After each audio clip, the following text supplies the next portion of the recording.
KTV story channel में आपका तहे दिल से स्वागत है। यहाँ आपको हर बार कुछ नई और मन को छू लेने वाली कहानियाँ मिलेंगी।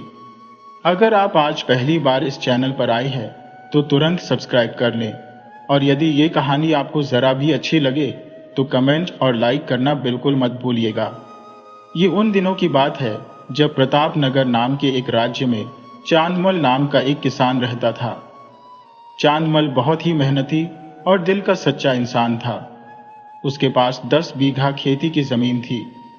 चांदमल अपनी कड़ी मेहनत से खेतों में काम करता और साल में 2 बार फसल उगाता था।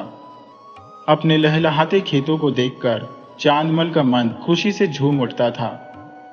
वो खुद को बड़ा किस्मत वाला मानता था कि उसके खेत इतने उपजाऊ थे जितने गांव में किसी और के नहीं थे। गांव के दूसरे किसान भी जब चांदमल की मेहनत और उसके हरे भरे खेतों को देखते तो बस यही कहते कि किस्मत तो चांदमल जैसी ही होनी चाहिए। चांदमल को सब प्यार से चंदू बुलाते थे। चांदमल के 10 बीघा खेतों से सटकर गांव के जमींदार सूरज सिंह के खेत लगते थे। जमींदार सूरज सिंह, जिसने गांव के कई किसानों की जमीनें हड़प ली थी, उसकी बुरी नजर चांदमल के खेतों पर भी थी।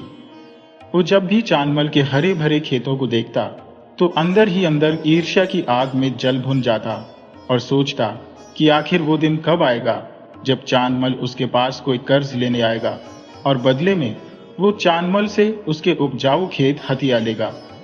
पर वो पहले भी कई बार चांदमल के खेतों को हड़पने की कोशिश कर चुका था, लेकिन हर बार उसकी चालें नाकामयाब ही रहती थी। जमींदार सूरज सिंह चांदमल से इतना चिढ़ता था कि उसे परेशान करने का वो कोई मौका नहीं छोड़ता था।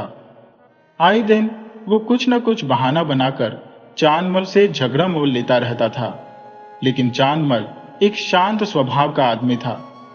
वो सूरज सिंह के ऐसे बर्ताव से अच्छी तरह वाकिफ था और जानता था कि सूरज उसे बस परेशान करने के लिए ये सब करता है। ऐसा नहीं था कि चंदू को सूरज के इस रवैये पर गुस्सा नहीं आता था, लेकिन जब भी वो सूरज सिंह से बदला लेने के बारे में सोचता तो उसकी बूढ़ी माँ उसे समझाती कि बेटा, जमींदार से दुश्मनी लेना हम जैसे गरीब लोगों के लिए ठीक नहीं है, क्योंकि वो बहुत ही धूर्त और कपटी आदमी है। वो तो इसी मौके की तलाश में रहता है कि कब हम कोई गलती करें और उसके बदले वो कोई बखेड़ा खड़ा कर दे। चांदमल अपनी बूढ़ी माँ की बात मानकर अपने गुस्से को पी जाता था, लेकिन दूसरी तरफ सूरज सिंह, जो कि चांदमल के इस शांत स्वभाव को उसकी कमजोरी समझ बैठा था, उसने अपने कई नौकरों को इसी काम पर लगा रखा था कि वो हरदम चांदमल के घर की चुपके चुपके निगरानी करते रहे और पल पल की खबर अपने मालिक को देते रहे। जमींदार जहां एक तरफ बहुत ही लालची और घटिया किस्म का इंसान था, वहीं दूसरी तरफ उसकी पत्नी अनुराधा एक बहुत ही धार्मिक और दयालु औरत थी। वो रोज सुबह मंदिर जाती, साधु संतों के दर्शन करती और किसी गरीब या लाचार को देखते ही पैसा देकर उसकी मदद करती थी। जमींदार को अपनी पत्नी का ये व्यवहार बिल्कुल पसंद नहीं आता था, जबकि उसकी पत्नी को अपने पति का लालचीपन पसंद नहीं था। वो अक्सर अपने पति को समझाती, देखिए, भगवान का दिया हुआ हमारे पास सब कुछ है, इतनी धन दौलत है, सैकड़ों एकड़ जमीन है, फिर भी आप इतना लालच क्यों करते हैं? आप क्यों गरीब किसानों का हक मारते हैं? अगर ऐसे ही चलता रहा तो एक ना एक दिन भगवान हमें हमारे किए की सजा जरूर देंगे।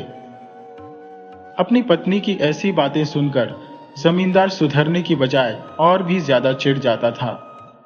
वो जलकर गुस्से में अपनी पत्नी से कहता, अरे, तुम बंद करो ये अपनी बकवास। जब देखो मुझे उपदेश देती रहती हो। तुम्हें तो दुनियादारी की कोई समझ है नहीं। ऐसे ही थोड़ी ना मैंने इतनी जमीन जायदाद खड़ी की है। कई तरह के हथकंडे अपनाकर, जोड़ तोड़ करके मैं इतना बड़ा साम्राज्य बना पाया हूं।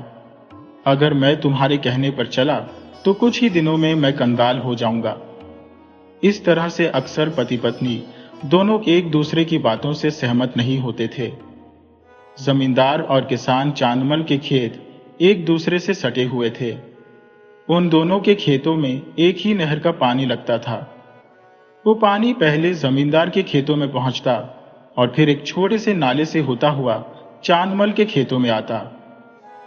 एक दिन सुबह उसने अपने नौकरों को बुलाया और उनसे कहा, तुम सब दिन ढलने के बाद मेरे खेतों पर जाना और मेरे खेतों से जो पानी चांदमल के खेतों में जाता है वहां पर एक बड़ा सा पत्थर लगा देना और पानी को रोक देना, ताकि वो पानी उस चंदू के खेतों में न जा सके। फिर देखना किस तरह से वो परेशान होगा और अपनी नाक रगड़ता हुआ मेरे पास आएगा, और तब उसकी ऐसी हालत देखकर मेरे दिल को बड़ी ठंडक मिलेगी। बस फिर क्या था, दिन ढलते ही जब अंधेरा होने लगा, जमींदार के नौकर छुपते छुपाते गए और उन्होंने एक बड़ा सा पत्थर लगाकर चांदमल के खेतों में जाने वाले पानी को रोक दिया। सुबह जब भोर हुई तो सूरज सिंह उस जगह पर जा पहुंचा और एक बड़े पेड़ के पीछे छिपकर सब कुछ देखने लगा कि किस तरह से अब चांदमल परेशान होगा। थोड़ी ही देर में चांदमल जब अपने खेतों पर आया और जब उसने देखा कि एक बड़े से पत्थर से उसका पानी रोक दिया गया है, तो वो अपने आप से कहने लगा, अरे ये जमींदार अपनी हरकतों से बाज नहीं आएगा। इसने आज फिर मेरे खेतों का पानी रोक दिया। इसका कुछ न कुछ इलाज तो करना ही पड़ेगा। उसे इस तरह से परेशान देखकर जमींदार मन ही मन बहुत खुश हो रहा था, जो अपने ही खेतों में छिपा हुआ था। और फिर चंदू ने गुस्से में आकर जोर से आवाज लगाई, जमींदार सूरज सिंह बाहर आ। जमींदार आया और बोला, क्या हुआ, क्यों चिल्ला रहे हो चंदू? मैं चिल्ला रहा हूं क्योंकि तुमने मेरे खेतों में आने वाले पानी को बंद कर दिया है। जमींदार बोला, अरे नहीं नहीं, मैं ऐसा कुकर्म नहीं कर सकता। नहर में कोई पत्थर आ गया होगा। खैर कोई बात नहीं, मैं जाकर देखता हूं और अभी पानी चालू करवा दूंगा। बस तुम्हें थोड़ी देर के लिए रुकना होगा, जब तक मेरे नौकर नहीं आ जाते। चांदमल ने कहा, अरे नौकर भला कब तक आएंगे तुम्हारे? जमींदार बोला, चंदू आज तो वे सभी छुट्टी पर है। हाँ कल जरूर आ जाएंगे, तब मैं ये काम करवा दूंगा। चंदू हैरान परेशान होता हुआ कहने लगा, मगर मैंने तो आज ही अपनी फसलों को पानी लगाना है। जमींदार बोला, भाई तो इसमें मैं अब क्या कर सकता हूं? नौकरों वाले काम मैं खुद तो करने से रहा। चंदू बेचारा परेशान होकर कहने लगा, जमींदार मेरी तरफ का पानी मेहरबानी करके चालू करवा दो, नहीं तो मेरी सारी फसल खराब हो जाएगी। जमींदार बोला, भाई अब तुम इतना गिरगिरा ही रहे हो तो मुझे खुद ही नौकरों वाले काम करने पड़ेंगे। और फिर जमींदार ने चंदू के खेतों का पानी चालू करवा दिया। चंदू ने अपने खेतों में पानी लगाया और वापस अपने घर को आ गया। अगली सुबह जमींदार ने एक मरियल सा गड्ढा चंदू के खेतों में छोड़ दिया। थोड़ी देर के बाद जब चंदू अपने खेतों में आया तो उसने देखा कि जमींदार का गधा उसके खेतों में चल रहा था। यह देखकर वो चिल्लाया, अरे गधे, चल भाग यहां से। लेकिन वो गधा तो आखिर गधा था, उसे भला चंदू की बात क्या समझ में आती। वो बिना डरे उसकी फसल को चरता रहा। चंदू ने एक बार फिर से सूरज सिंह को आवाज लगाई, अरे सूरज सिंह जरा इधर तो देखो। तभी जमींदार, जो वहीं पर छिपकर सब कुछ देख रहा था, चंदू के सामने आया और बोला, क्यों चंदू भाई, क्यों गला फाड़ रहे हो? चंदू ने कहा, जमींदार तुम्हारा गधा मेरे खेतों में चल रहा है, इस तरह से तो ये मेरी सारी फसल को बर्बाद कर देगा। जमींदार ने लापरवाही से जवाब दिया, अरे भाई गधा ही तो है, अब ये किसी पाठशाला में तो पड़ा हुआ है नहीं। इसे भूख लगी होगी तो पेट भरने के लिए यहां पर चरने लगा, तो इसमें भला कौन सी आफत आ गई? चंदू ने खींचते हुए कहा, अरे क्या आफत आ गई, दिखाई नहीं देता? इसने मेरी सारी फसल बर्बाद कर दी है और तुम कहते हो कि कौन सी आफत आ गई? और फिर चंदू ने झल्लाते हुए कहा, अभी के अभी इसे मेरे खेतों से निकाल दो, वरना मैं मार मार कर इसकी टांगें तोड़ दूंगा। अक्सर शांत रहने वाले चंदू को इस तरह से धमकी देते हुए देखकर जमींदार को भी गुस्सा आ गया।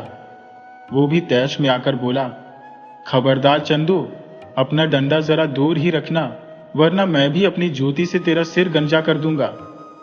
चंदू बोला, अरे जमींदार, बाकी लोग डरते होंगे तुझसे, चंदू नहीं। बड़ा आया तू मेरा सिर गंजा करने वाला। अरे भगवान से डर, मुझ जैसे गरीब को सताएगा तो कहीं ऐसा ना हो कि तेरी जूती तेरे ही सिर पर पड़े। तब जमींदार ने कुटिलता से मुस्कुराते हुए कहा, ठीक है चंदू, शांत हो जा। मैं अभी अपने गधे को समझा देता हूं कि वो कल से तेरे खेतों में नहीं आएगा। इसके बाद वे दोनों अपने अपने घर चले गए। मगर सूरज सिंह जमींदार भला कहाँ मानने वाला था। अगली सुबह एक बार फिर से उसने अपने गधे को चंदू के खेतों में चरने के लिए छोड़ दिया और फिर छिपकर वहां पर बैठ गया। सोचने लगा, चंदू जब आज मेरे गधे को उसके खेतों में चरते हुए देखेगा तो पक्का ही वो आग बबूला हो उठेगा और उसे इस तरह से तिल मिलाते हुए देखकर मुझे बड़ा ही मजा आएगा। थोड़ी देर के बाद चंदू जब अपने खेतों पर आया तो उसने फिर से गधे को अपने खेतों में चरते हुए देखा। इस बार तो वो अपना आपा खो बैठा। उसने एक डंडा उठाया और गधे की तरफ दौड़ लगाई। बोला, हे भगवान, इस गधे ने तो मेरे सारे खेत का सत्यानाश कर दिया। आज तो मैं इसे नहीं छोड़ूंगा। फिर क्या था, वो डंडे से गधे को पीटने लगा। अपने गधे को पीटता हुआ देखकर छिपा हुआ सूरज सिंह जल्दी ही चंदू के सामने आया और बोला, अरे चंदू, जान से ही मार डालेगा क्या मेरे गधे को? चंदू ने गुस्से में कहा, आज मैं इसे नहीं छोड़ूंगा। मार खाता हुआ गधा आखिर कब तक मार खाता? उसने वहां से दौड़ लगा दी। लाला बछियाराम के घर के सामने एक सूखा कुआं था। इसके आसपास मुंडेर नहीं बनी हुई थी। गधा दौड़ता हुआ उस कुएं में जा गिरा। पीछे पीछे आता हुआ जमींदार ये सब कुछ देख रहा था और बोला, अरे मेरा गधा इस कुएं में गिर गया। कुएं में गिरने के कारण गधा मर चुका था। कई लोगों की मदद से जमींदार ने अपने मरे हुए गधे को बाहर निकाला और फिर जोर जोर से चिल्लाते हुए कहने लगा, हाय रे मेरा गधा, इसे तो मैंने अपने बच्चों की तरह पाला था। चंदू ने इसे मार डाला। और फिर वो चंदू से कहने लगा, चंदू, तूने मेरे गधे को मार डाला। तू इसकी कीमत 100 स्वर्ण मुद्राएं मुझे चुपचाप दे दे। ये सुनकर चंदू बोला, क्या 100 स्वर्ण मुद्राएं? इतनी रकम में तो ऐसे कई हट्टे कट्टे गधे आ सकते हैं, जबकि ये तो एक बिल्कुल ही मरियल सा गधा था। जमींदार ने कहा, लेकिन मैं इसे अपने बच्चों की तरह प्यार करता था। मैंने इसे अपनी संतान की तरह पाला था और अपनी संतान की कीमत 100 स्वर्ण मुद्राएं तो बहुत ही कम मांग रहा हूं। चंदू बोला, लेकिन मैं गरीब, इतना धन कहां से लाऊंगा? अब तो चंदू थोड़ा घबरा गया और कहने लगा, भाई जमींदार, मेरा इरादा तुम्हारे गधे को मारने का बिल्कुल भी नहीं था। मैं तो बस अपनी फसल बचाने के लिए उसे भगा रहा था। मैं तुम्हें इस गधे के बदले में एक नया और हट्टा कट्टा गधा लाकर दे दूंगा, लेकिन स्वर्ण मुद्राएं तो मैं नहीं दे सकता। जमींदार बोला, मैं कुछ नहीं जानता। या तो तू मुझे 100 स्वर्ण मुद्राएं दे दे या फिर अपने खेतों को मेरे हवाले कर दे, नहीं तो मैं तुझे राजा के दरबार में पेश करूंगा। वहीं पर हमारा न्याय किया जाएगा। बेचारे गरीब चंदू के पास 100 सोने के सिक्के तो दूर की बात है, एक सोने का सिक्का भी नहीं था, इसलिए वो देता कहां से? जब जमींदार ने बात बनते हुए नहीं देखी तो वो पैर पटकता हुआ राजा के दरबार में जा पहुंचा। वहां के राजा थे बुद्धि सिंह। वो अपने नाम के ठीक उल्टे एकदम कम अक्ल वाले राजा थे। वो अक्सर अपने चापलूसी करने वाले दरबारियों से घिरे रहते थे। उसके दरबारी उसकी झूठी सच्ची तारीफ करके राजा को खुश करते रहते थे, जिसके कारण राजा बुद्धि सिंह को यह लगता था कि वो इस दुनिया का सबसे बुद्धिमान आदमी है और उसके न्याय का डंका पूरे राज्य में बजता है। जब जमींदार सूरज सिंह राजा के सामने पहुंचा तो कहने लगा, महाराज, मेरे साथ न्याय कीजिए और उस दुष्ट चंदू को कड़ी सजा दीजिए। राजा ने पूछा, कौन हो तुम और यहां पर कैसे आए? क्या परेशानी है तुम्हें? तुम्हारे साथ किसने अन्याय किया? जमींदार बोला, महाराज, मैं जमींदार सूरज सिंह हूं। मेरा गधा, जो कि मुझे अपने संतान की तरह प्यारा था, वो मेरे पड़ोसी चांदमल के खेतों में चला गया तो चांदमल उसे लाठी से मारकर भगाता जा रहा था। भागता मेरा गधा सूखे कुएं में जा गिरा। मेरा गधा मुझे अपने बच्चों से भी ज्यादा प्यारा था और उसके मुआवजे के बदले में मुझे 100 स्वर्ण मुद्राएं दिलाई जाए। राजा ने कहा, जरा शांति रखो, न्याय करना मेरा काम है। तुम्हें क्या दिलवाना है और क्या नहीं दिलवाना, ये फैसला मैं करूंगा। राजा ने अपने सैनिकों को आदेश दिया कि फौरन जमींदार सूरज सिंह के पड़ोसी चांदमल को दरबार में पेश किया जाए। जमींदार ने कहा, महाराज, उसे तो मैं अपने साथ लेकर आया हूं। राजा ने चंदू से पूछा, क्यों भाई, तुमने जमींदार का बच्चों से भी प्यारा गड्ढा मार डाला? चंदू बोला, नहीं महाराज, मैं तो पूजा पाठ करने वाला, भगवान से डरने वाला आदमी हूं। मैं भला जीव हत्या करके नरक का भागीदार क्यों बनूंगा? मैंने जमींदार के गड्ढे को नहीं मारा महाराज। मैंने तो सिर्फ अपनी फसल बचाने के लिए उसे थोड़ा सा डराया था, लेकिन वो गधा डर के मारे ऐसा भागा कि लाला बछियाराम के घर के बाहर सूखे कुएं में जा गिरा और कुएं में गिरने से वो मर गया। इसमें भला मेरी क्या गलती? राजा बोले, क्यों जमींदार, क्या ये चंदू सच कहता है? इसी तरह से तुम्हारा गधा मरा था? जमींदार ने हां में सिर हिला दिया। राजा ने कहा, तो फिर चंदू भला तुम्हारे गधे का हत्यारा कैसे हो सकता है? हत्यारा तो वो सूखा कुआं है जिसमें गिरकर तुम्हारा गधा मर गया। अब तुम ये बताओ कि उस सूखे कुएं को किसने खुदवाया था? जमींदार घबराते हुए बोला, महाराज, वो कुआं तो लाला बछियाराम ने खुदवाया था। राजा बोला, तो फिर चंदू को इज्जत के साथ रिहा किया जाए और उसके घर भेज दिया जाए। लाला बछियाराम को दरबार में पेश किया जाए। राजा के बुलाने पर लाला बछियाराम को दरबार में पेश किया गया।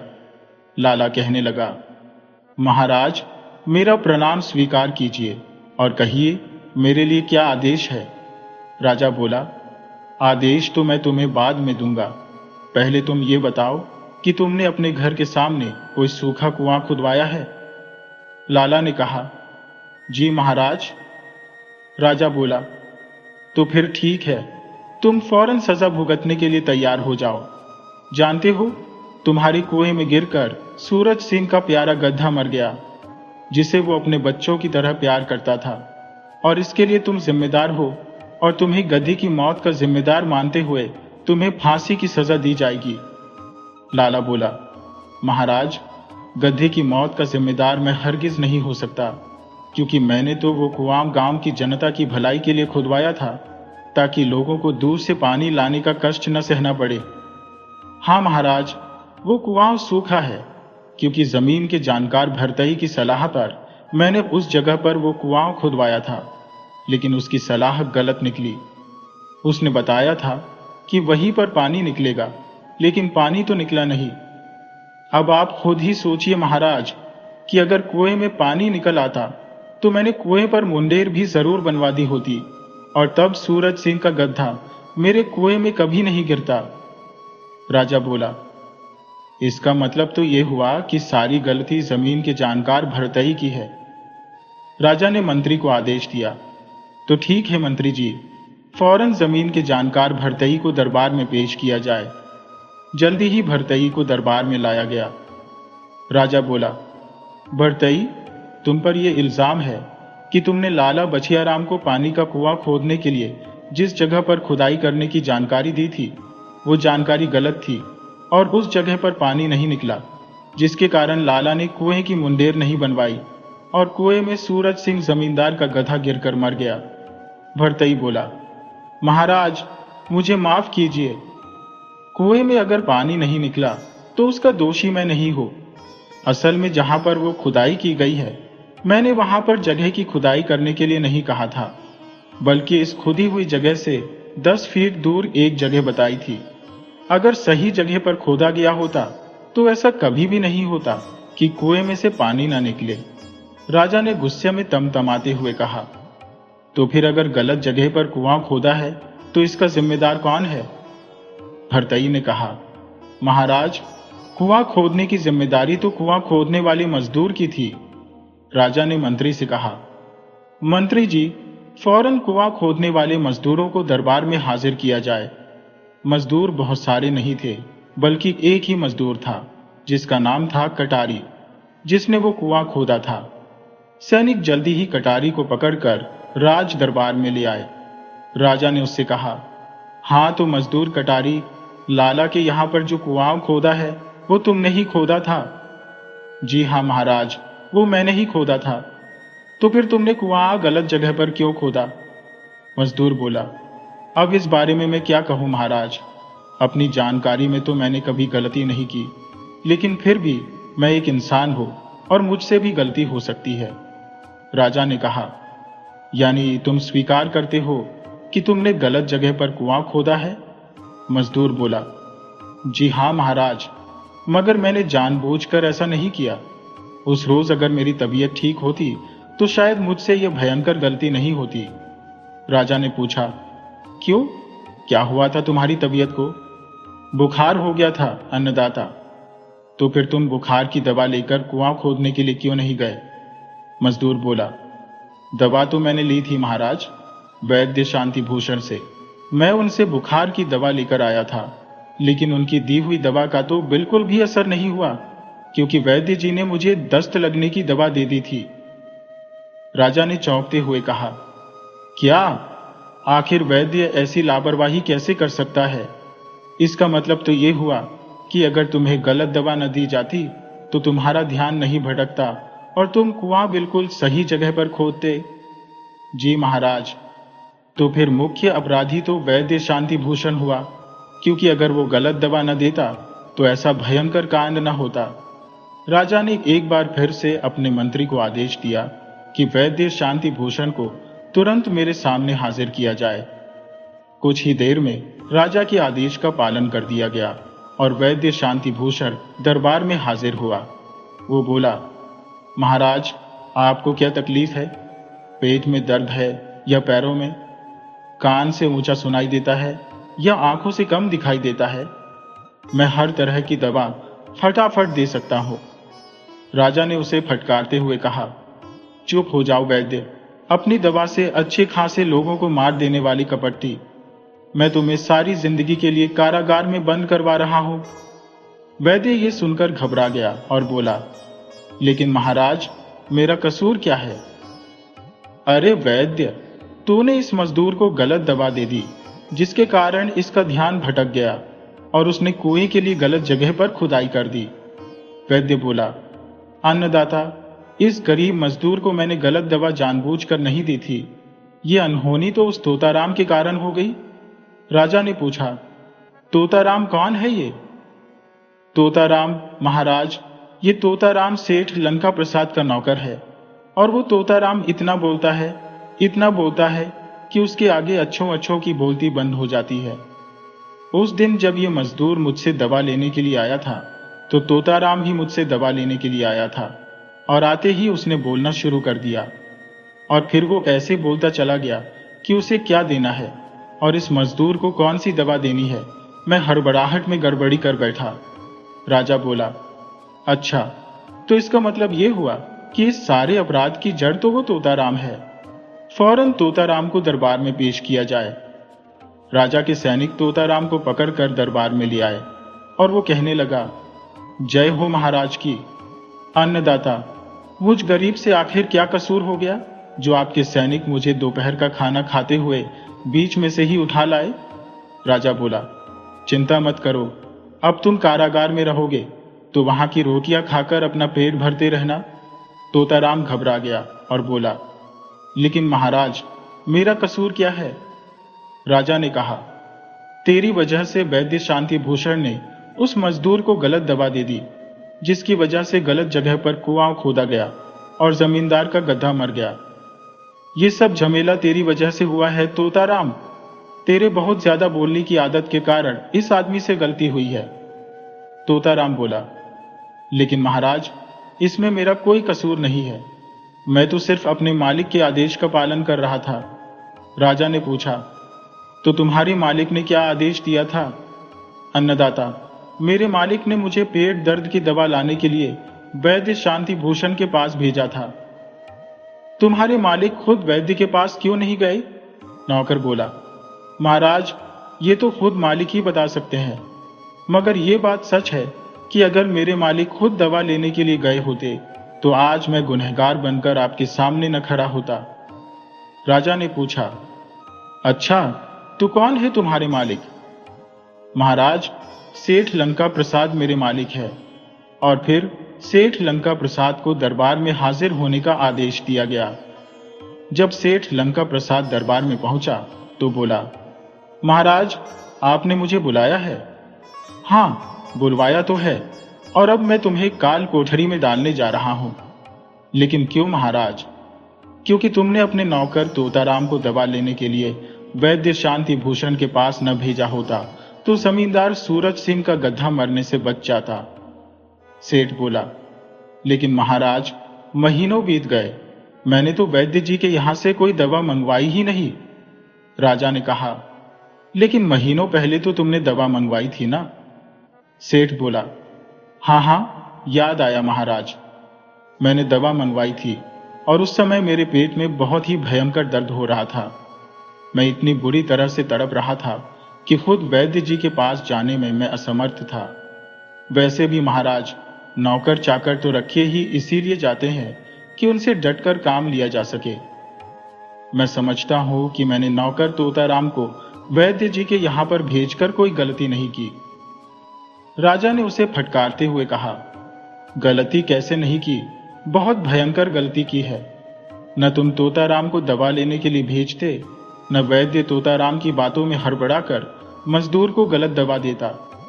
इसीलिए इस सारे फसाद की असली जड़ तुम ही हो, तुम ही असली अपराधी हो। सेठ बोला, महाराज, मैं इसके लिए जिम्मेदार नहीं हूं। जरा सोचिए महाराज, अगर मेरे पेट में दर्द न हुआ होता तो क्यों मैं अपने नौकर तोताराम को वैद्य जी के यहां पर भेजता? राजा ने कहा, यकीनन नहीं भेजते। सेठ बोला, तो फिर सारी मुसीबत की जड़ मेरे पेट का दर्द है। राजा ने कहा, हाँ, बात तो ठीक है, लेकिन तुम्हारे पेट में दर्द हुआ कैसे था? सेठ बोला, बात दरअसल ये है महाराज, मैं उस रोज अपने दोस्त जमींदार सूरज सिंह के यहां पर दावत खाने के लिए गया था। महाराज, दावत में तरह तरह के व्यंजन और मिठाइयां खाने के बाद जब मैं अपने घर में लौटा तो मेरे पेट में दर्द शुरू हो गया। राजा ने कुछ सोचते हुए कहा, तो इसका मतलब असली कसूरवार तो जमींदार सूरज सिंह है, जिसके यहां पर तुमने दावत खाई थी। राजा ने मंत्री को आदेश दिया, मंत्री, फौरन जमींदार सूरज सिंह को यहां पर बुलवाया जाए। मंत्री बोला, लेकिन महाराज, जमींदार सूरज सिंह तो पहले से ही दरबार में हाजिर है, वही तो हमारे पास ये फरियाद लेकर आया था। राजा ने कहा, यह तो और भी अच्छी बात है। अगर वो दरबार में ही है तो असली अपराधी तो वही है। उसे फौरन पकड़कर कारागार में डाल दिया जाए और कल सुबह उसे 100 कोड़े लगाने की सजा दी जाएगी। राजा का आदेश पाते ही सैनिकों ने सूरज सिंह को कसकर पकड़ लिया। वो बोला, नहीं महाराज, मुझे छोड़ दीजिए, मुझे माफ कर दीजिए। लेकिन सूरज सिंह जमींदार के सामने अब पछताने के अलावा कोई और रास्ता नहीं था। कहां तो वो किसान चांदमल को सजा दिलवाने के लिए राजा के दरबार में आया था, और कहां घूम फिरकर वो खुद ही इस जंजाल में फंस गया। अपने बिछाए हुए जाल में अब वो खुद ही फंस चुका था। सोचने लगा, ठीक ही कहा था उस चंदू ने कि भगवान से डरो सूरज सिंह। अगर मुझ जैसे गरीब को सताओगे तो कहीं ऐसा ना हो कि तुम्हारी अपनी ही ज्योति अपने ही सिर पर आ पड़े। काश मैंने उस गरीब किसान चांदमल को परेशान न किया होता तो आज मुझे यह सजा न मिलती। अगली सुबह जमींदार सूरज सिंह को 100 कोड़े लगाकर छोड़ दिया गया। उस दिन के बाद से जमींदार सूरज सिंह ने कभी भी किसान चांदमल को परेशान नहीं किया, और उसकी जमीन हथियाने का ख्याल उसने हमेशा के लिए छोड़ दिया। और गांव के बाकी किसानों के साथ भी उसका बर्ताव अब बहुत ही मधुर हो चुका था। तो इसी तरह की कहानियां देखने के लिए आप केटीवी स्टोरी चैनल को सब्सक्राइब कर लीजिए। वीडियो अच्छी लगी तो इसे लाइक कीजिए, क्योंकि आपका एक एक लाइक हमारे लिए बहुत ही कीमती है। और साथ ही अपने अच्छे कमेंट करना बिल्कुल मत भूलिएगा।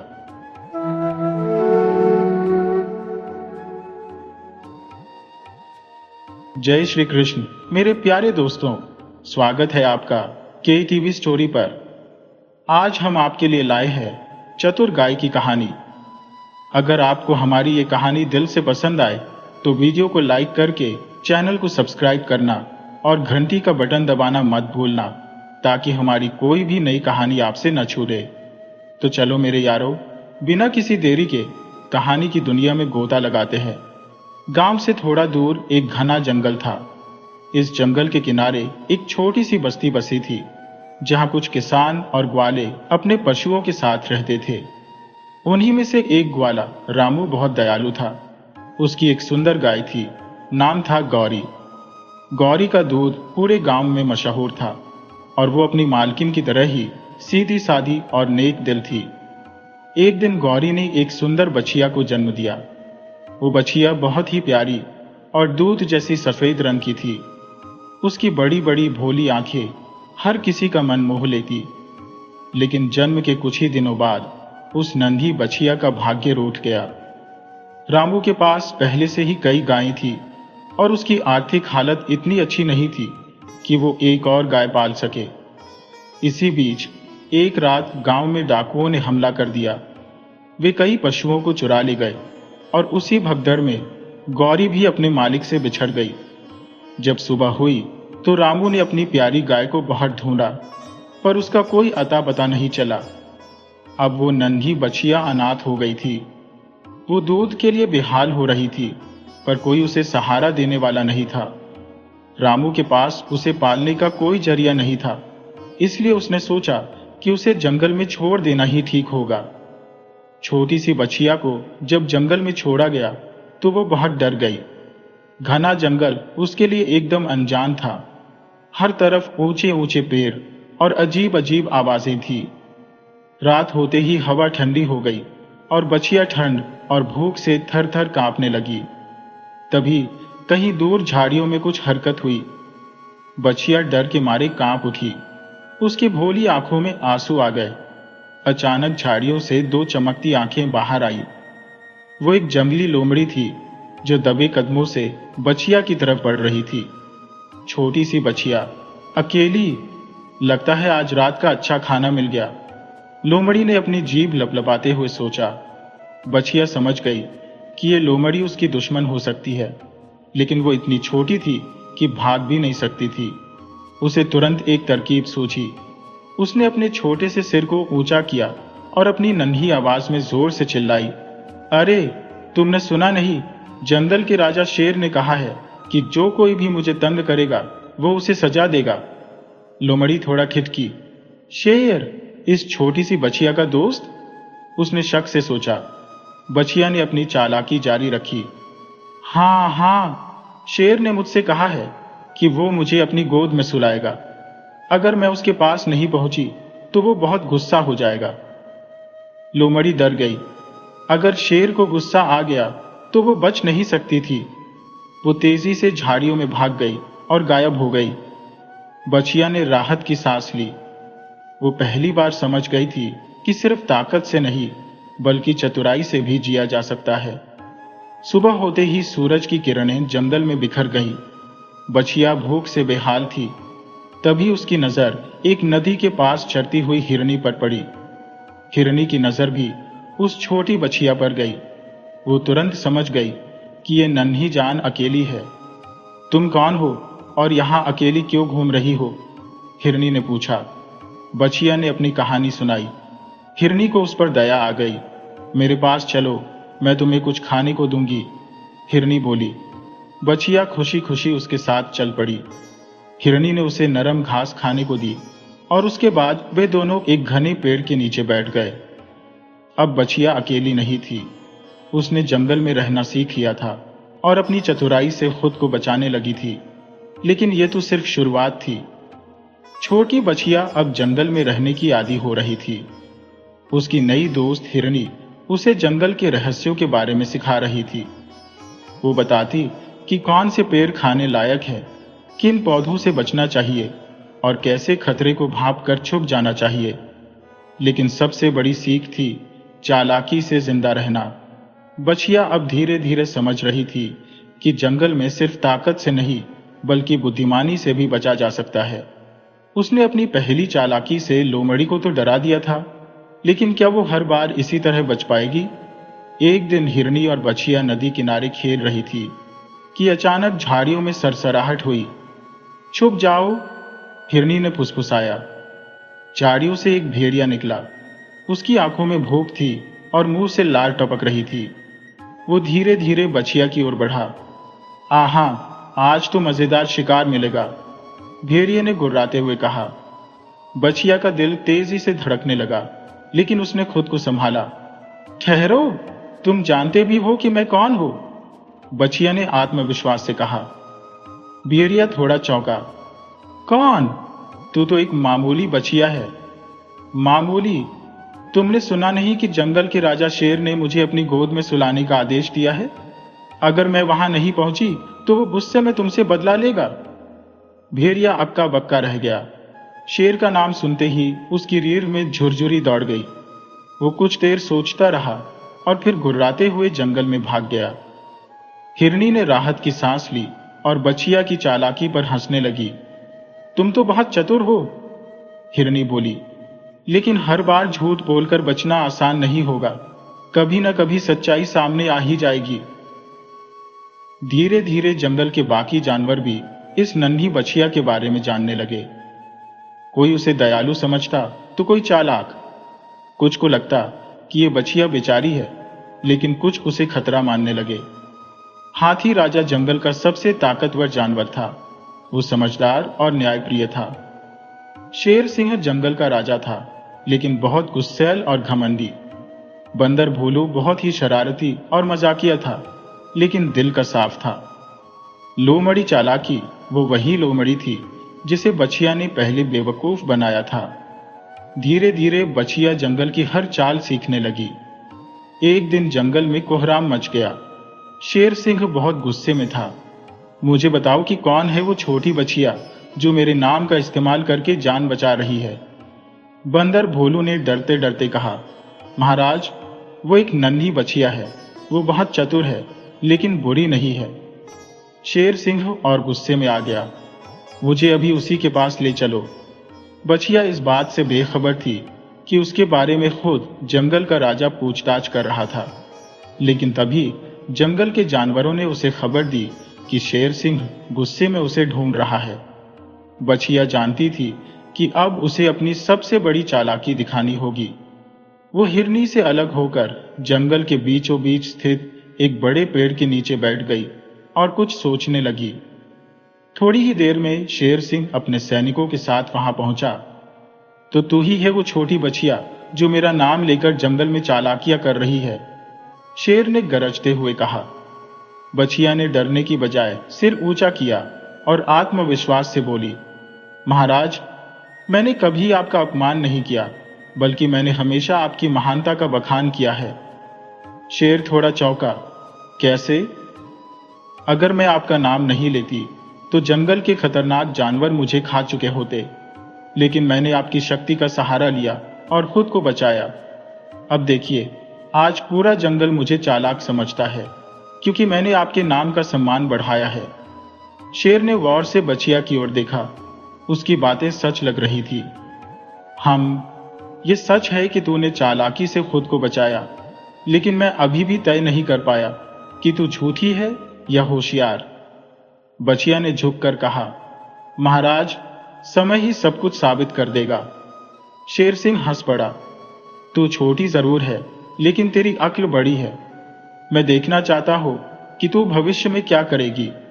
फिर उसने आदेश दिया, आज से ये बछिया जंगल में चैन से रह सकती है, कोई इसे परेशान नहीं करेगा। बछिया ने राहत की सांस ली। उसने अपनी चालाकी और बुद्धिमानी से खुद को जंगल के राजा के सामने सही साबित कर दिया था।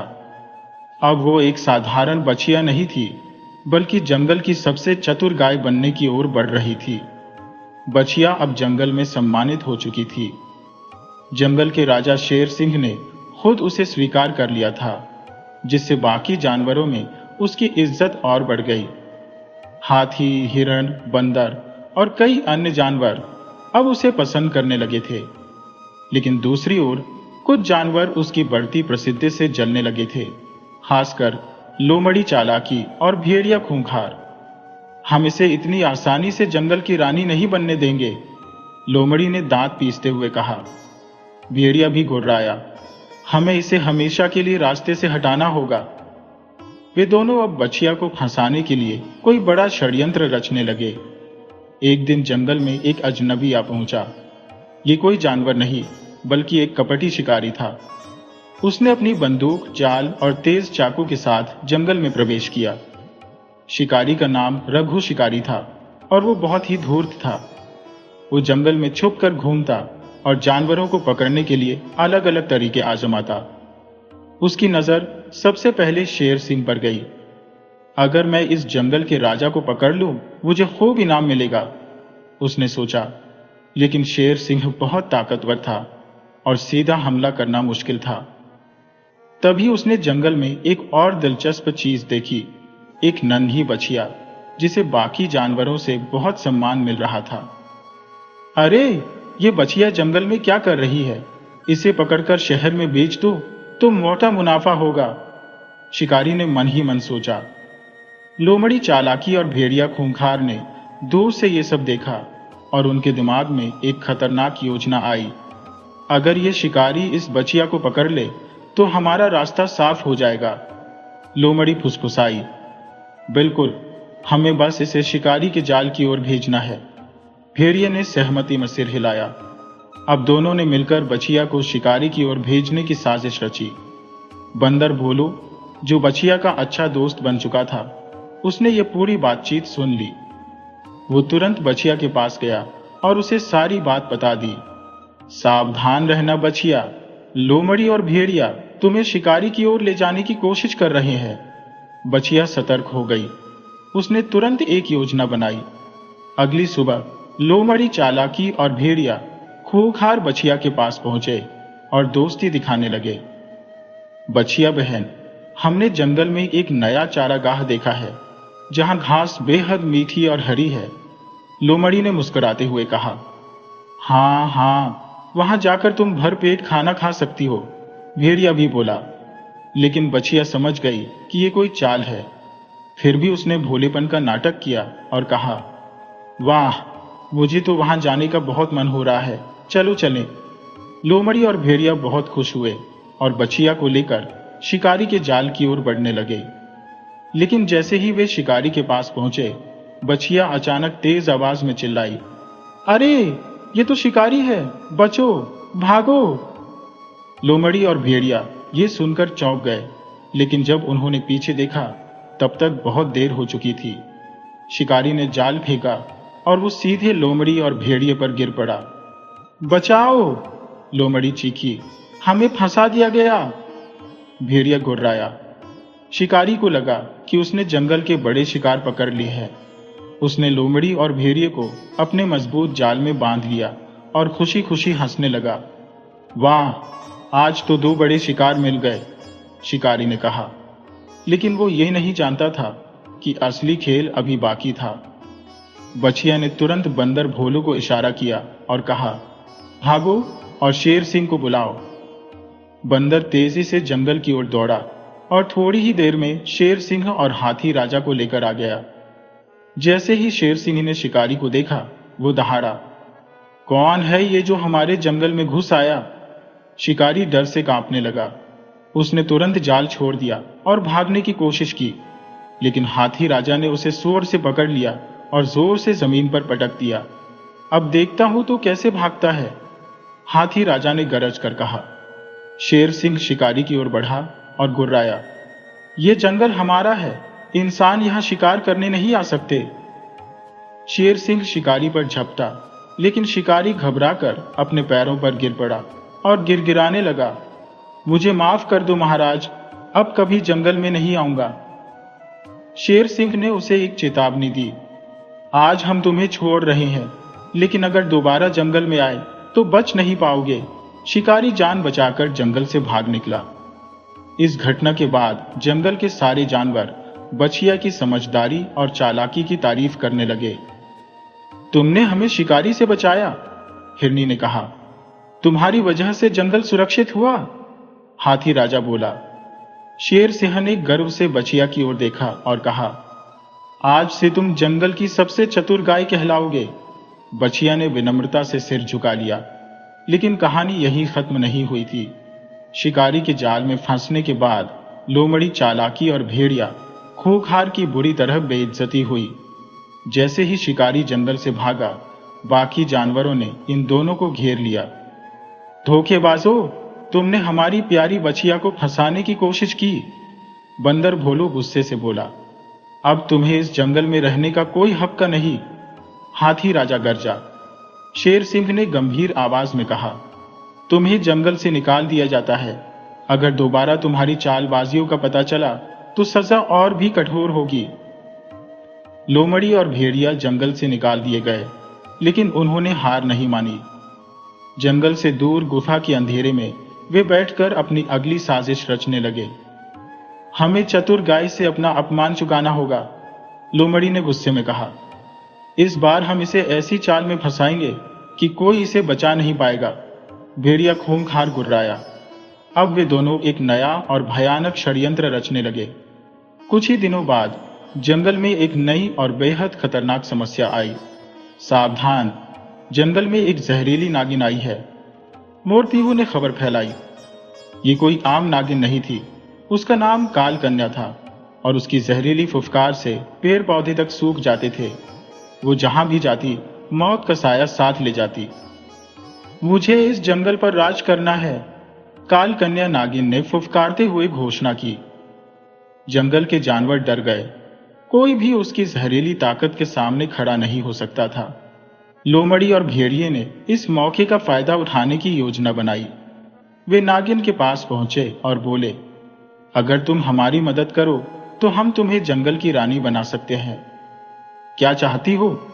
नागिन ने कुटिल हंसी के साथ पूछा। हमें चतुर गाय से बदला लेना है, लोमड़ी ने कहा। नागिन ने सोचा और फिर फुफकारते हुए कहा, अगर वो मुझे रोकने की कोशिश करेगी तो मैं उसे हमेशा के लिए खत्म कर दूंगी। अगली सुबह जब बछिया जंगल में घास चर रही थी, तभी अचानक एक तेज फुफकार सुनाई दी। सर, तुम्हारा समय खत्म हो गया नन्ही गाय। नागिन काल कन्या उसके सामने आ गई।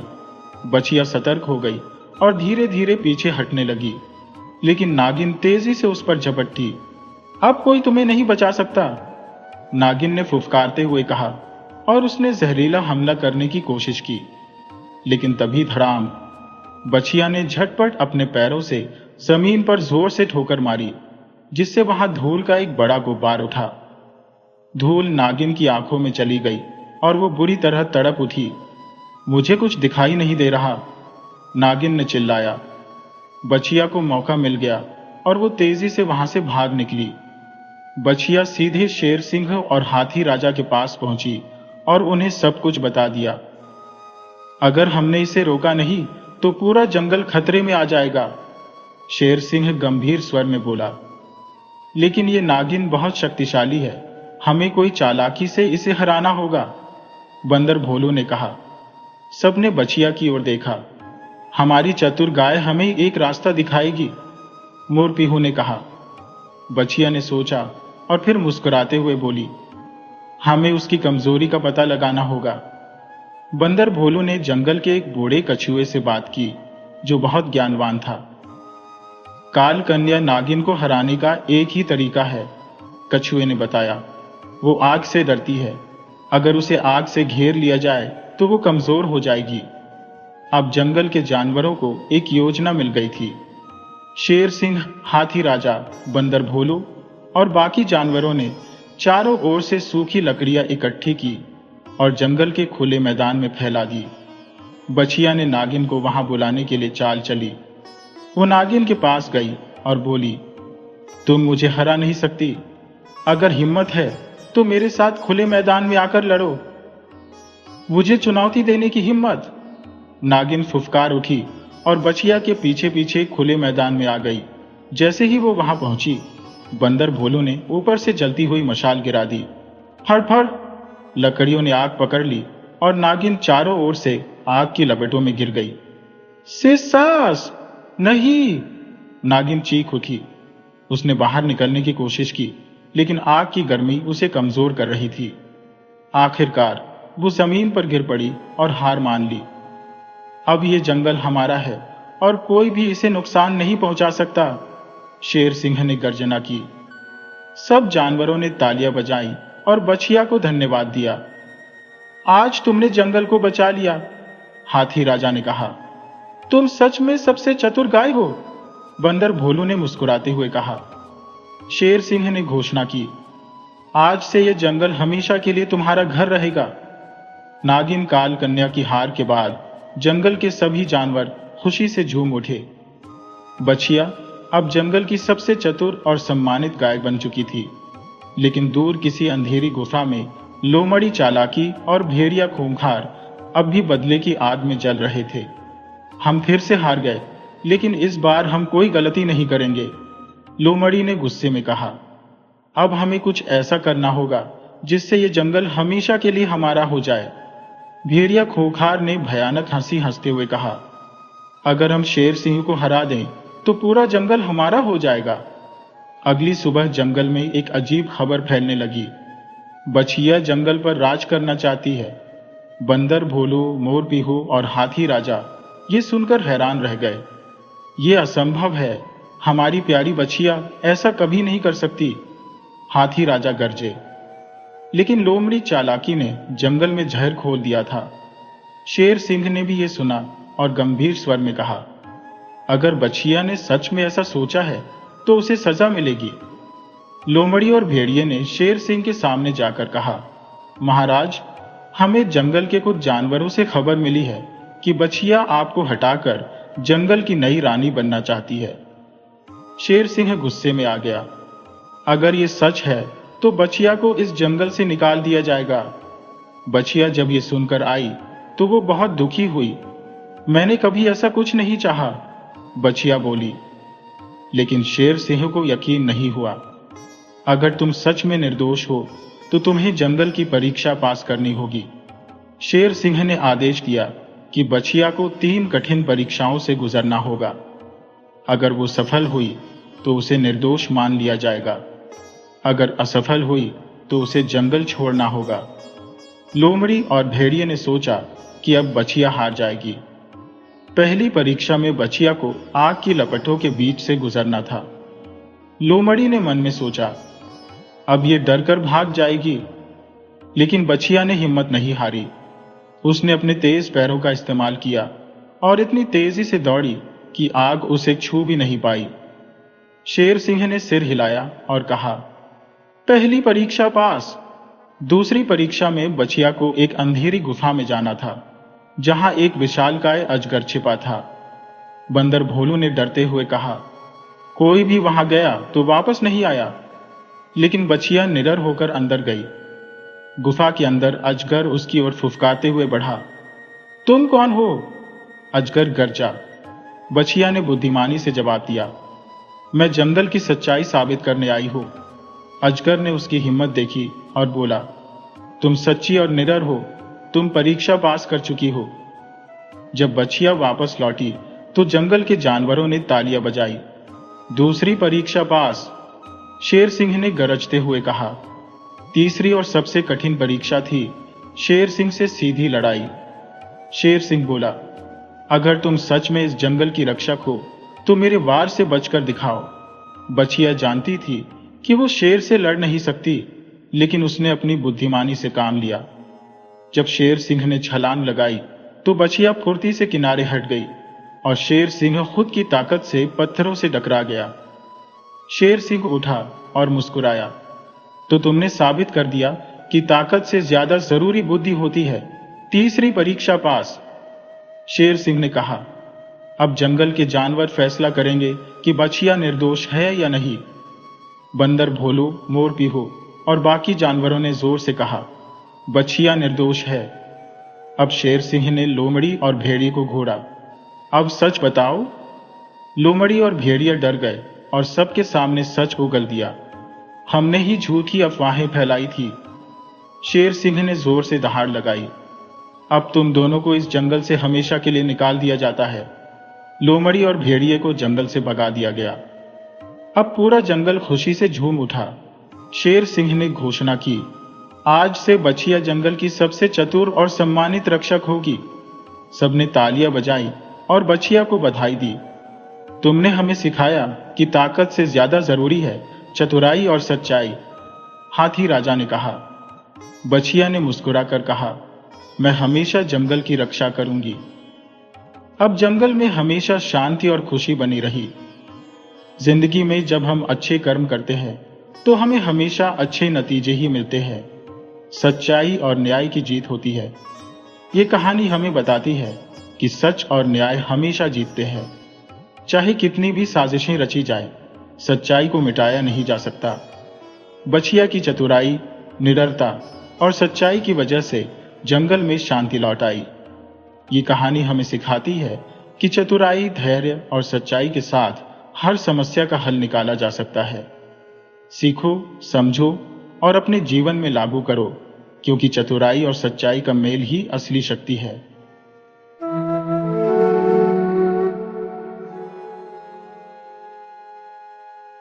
सोनपुर नामक राज्य में एक समय राजा अमृतसेन का शासन था। उनके दरबार में एक युवा कवि सोमदत्त भी था। वह राजा को गीत और कविताएं सुनाकर मनोरंजन करता था। असल में राजा और सोमदत्त बचपन के अच्छे मित्र थे। राजा हमेशा सोमदत्त को अपने पास ही रखता था और राजकाज के मामलों में उसकी राय लेता था। ऐसा कोई दिन नहीं था जब राजा सोमदत्त से न मिले और उससे बात न करे। राजा अमृतसेन की 2 रानियां थी, जबकि सोमदत्त अभी तक अविवाहित था। सोमदत्त दिन भर राजमहल में राजा के साथ रहता और शाम को अपने घर लौटकर कविताएं लिखता। एक दिन सोमदत्त अपने घर से नगर का भ्रमण करने निकला। उसकी दृष्टि एक मकान की खिड़की से झांकती हुई एक लड़की पर पड़ी। वह लड़की अप्सरा समान सुंदर थी। सोमदत्त पहली ही नजर में उससे प्रेम कर बैठा और उसने निश्चय किया कि वह उसी लड़की से विवाह करेगा। सोमदत्त अपने घर लौट आया और अपने एक विश्वसनीय नौकर को उस युवती के बारे में पता लगाने के लिए भेजा। नौकर ने वापस आकर बताया कि वह लड़की एक जुलाहे की बेटी है और उसका नाम महतो है। अब तो सोमदत्त नगर का भ्रमण अधिक करने लगा और उस रास्ते से गुजरने लगा जहां जुलाहे का घर था। वह आते जाते महतो की बेटी को देखता। इस तरह 1 महीना बीत गया। एक दिन राजा ने सोमदत्त को अपने साथ शिकार पर चलने के लिए कहा, लेकिन सोमदत्त ने मना कर दिया क्योंकि उसे शिकार जैसे निर्दयी कार्य में रुचि नहीं थी। जब राजा अपने कुछ विशिष्ट सिपाहियों के साथ शिकार पर चला गया, तब सोमदत्त ने जुलाहे के घर जाकर उसकी बेटी का हाथ मांगने का निर्णय किया। वह जुलाहे के घर की ओर चल पड़ा और दरवाजे पर दस्तक दी। अंदर से किसी ने पूछा, कौन है? सोमदत्त ने उत्तर दिया, एक परदेसी। अंदर से फिर से आवाज आई, तुम्हें क्या चाहिए परदेसी? सोमदत्त ने पूछा, श्रीमान महतो घर पर है क्या? दरवाजा खुला और जुलाहा महतो बाहर आया। उसने सोमदत्त को देखकर घबरा गया, क्योंकि वह जानता था कि यह राजा का करीबी मित्र और दरबारी है। उस समय में राजमहल के कर्मचारी या दरबारी का किसी के घर आना किसी मुसीबत का संकेत होता था। सोमदत्त ने नम्रता से हाथ जोड़कर नमस्कार किया और अंदर आने की अनुमति मांगी। घबराहट और भय से थरथराते हुए जुलाही ने सोमदत्त को अपने घर में आमंत्रित किया। दोनों लंबे समय तक इधर उधर की बातें करते रहे। सोमदत्त अपने मन की बात कहने में संकोच कर रहा था, लेकिन आखिरकार उसने ठान लिया और खड़ा हुआ। उसने जुलाहे से कहा, श्रीमान महतो, आप बुनाई के काम में बेहद निपुण हैं। मैं आपकी सुशील और सुंदर पुत्री का हाथ मांगता हूं। यह सुनकर जुलाहे के होश उड़ गए। उसने कभी सपने में भी नहीं सोचा था कि सोमदत्त जैसा प्रतिष्ठित व्यक्ति उसकी बेटी से विवाह की इच्छा प्रकट करेगा। खुशी से जुलाही की आंखों में आंसू आ गए, लेकिन उसने खुद को संभाला और बोला, हुजूर, हमारी क्या हैसियत है? हम तो आपकी कृपा पर निर्भर है। मेरे जैसे गरीब आदमी के लिए इससे ज्यादा खुशी की बात और क्या हो सकती है कि आप मेरी बेटी को पसंद करते हैं। सोमदत्त ने कहा, लेकिन आपकी बेटी की क्या राय होगी? जुलाहे ने तुरंत उत्तर दिया, एक बेटी का यही कर्तव्य है कि वह अपने पिता की बात माने। सोमदत्त ने कहा, रीति रिवाज के अनुसार तो तुम सही हो, लेकिन मैं लड़की के मन की बात जानना चाहता हूं। बिना उसकी सहमति के मैं आगे नहीं बढ़ सकता। अगर उसे यह रिश्ता मंजूर नहीं हुआ तो मैं यहां से चुपचाप चला जाऊंगा। जुलाहा दौड़ता हुआ अंदर कमरे में गया और अपनी बेटी से बोला, बेटी, तुम्हारी किस्मत का सितारा चमक उठा है। राजकवि सोमदत्त स्वयं तुम्हारे लिए विवाह का प्रस्ताव लेकर आए हैं। मैंने तो उन्हें हाँ कर दी है, लेकिन उनका कहना है कि वे तुम्हारी राय भी जानना चाहते हैं। तुम जल्दी से हाँ कर दो, कहीं वे अपना इरादा न बदल दें। चंदा, जुलाही की बेटी, हल्के से मुस्कुराई और बोली, पिताजी, आपका कहना मानना मेरा कर्तव्य है। आप उनसे कह दीजिए कि मुझे शादी का प्रस्ताव मंजूर है। जुलाहा खुशी से फूला न समाया और वापस आकर सोमदत्त से कहा, मैं हमेशा कहता था कि मेरी बेटी बहुत समझदार है, उसने हाँ कर दी है। सोमदत्त भी खुशी से अपने घर लौट गया। अगले दिन उसने चंदा के घर कुछ कीमती कपड़े और उपहार भेज दिए। एक सप्ताह बाद दोनों की शादी का दिन निश्चित कर दिया गया। अब सोमदत्त अपनी शादी की तैयारियों में जुट गया। उधर उसी दिन राजा अमृतसेन ने अपने दरबारी से कहा, कवि सोमदत्त न जाने कुछ दिनों से दिखाई नहीं दे रहे। राजा का एक मंत्री जो सोमदत्त से ईर्ष्या करता था, चुपचाप सब देख रहा था। मंत्री ने आगे बढ़कर राजा से निवेदन किया, महाराज, कृपया मुझे कुछ कहने की अनुमति दें। आज 20 दिन हो गए हैं जब सोमदत्त महल में नहीं आए हैं। मैंने अपने कुछ खास गुप्तचरों को उनके पीछे लगाया था और यह पता चला है कि सोमदत्त आपको धोखा दे रहा है। राजा ने क्रोध से पूछा, क्या कह रहे हो? सोमदत्त की यह हिम्मत? मंत्री ने उत्तर दिया, हुजूर, मैं सत्य कह रहा हूं। यह बात बिल्कुल सही है कि वह आपसे कहता है कि वह रोजाना शाम को कविताएं लिखता है, लेकिन असल में वह एक सुंदर लड़की से विवाह की तैयारी में जुटा हुआ है। उन्होंने एक बेशकीमती हीरा जो आपके मुकुट की शोभा बढ़ा सकता है, आपसे छुपा कर रखा है। उस लड़की का नाम चंदा है और वह एक गरीब जुलाहे महतो की बेटी है। अगले दिन जब सोमदत्त दरबार में आया तो राजा ने उससे पूछा, सोमदत्त, हमने विवाह का निर्णय लिया है। लड़की बहुत ही सुंदर है, तुम्हारी इस बारे में क्या राय है? सोमदत्त ने कहा, क्या वह लड़की किसी अच्छे परिवार से है? राजा ने उत्तर दिया, हाँ बिल्कुल, और उसका पिता भी एक बहुत ही नेक और शरीफ आदमी है। तब सोमदत्त ने कहा, महाराज, आपको मेरी तरफ से बहुत बहुत बधाइयां। राजा ने अपने बाकी दरबारियों की तरफ एक कुटिल मुस्कान से देखा और कहा, आप लोगों ने देखा, हमारे मित्र हमारी शादी के निर्णय को बिल्कुल सही बता रहे हैं। अब हमारी इच्छा यह है कि हमारा दोस्त सोमदत्त हमारी शादी का संदेश लेकर लड़की वालों के यहां जाए। सोमदत्त ने बिना किसी संकोच के महाराज को प्रणाम किया और कहा, महाराज की शादी का संदेश लेकर जाने से ज्यादा सम्मान की बात कोई और हो ही नहीं सकती। लेकिन क्या मैं जान सकता हूं कि मुझे महाराज का संदेश लेकर किसके यहां पर पहुंचना होगा? राजा ने तुरंत जवाब दिया, जुलाहे महतो के यहां पर। यह सुनकर सोमदत्त सन्नाटे में आ गया। उसके पांव तले से जमीन खिसक गई, लेकिन अपने आप को संभालते हुए उसने कहा, महाराज, मैं इस आदेश का पालन करने में असमर्थ हूं।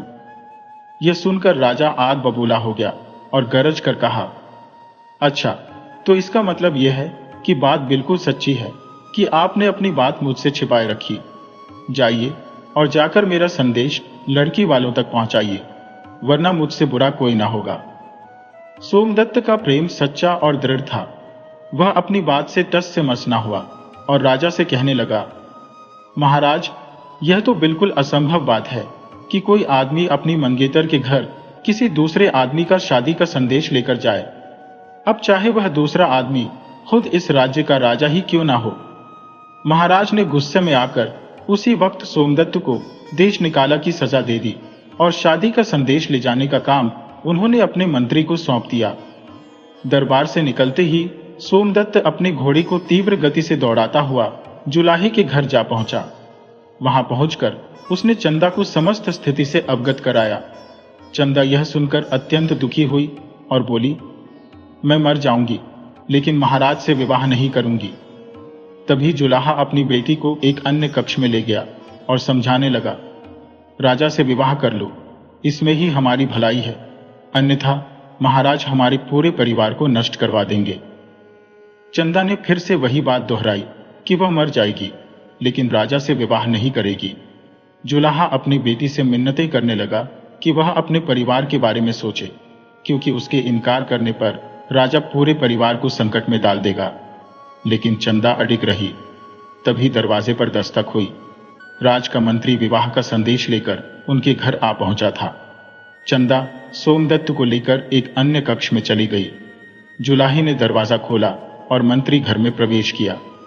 मंत्री ने बिना समय गंवाए राजा का आदेश जुलाही को सुना दिया।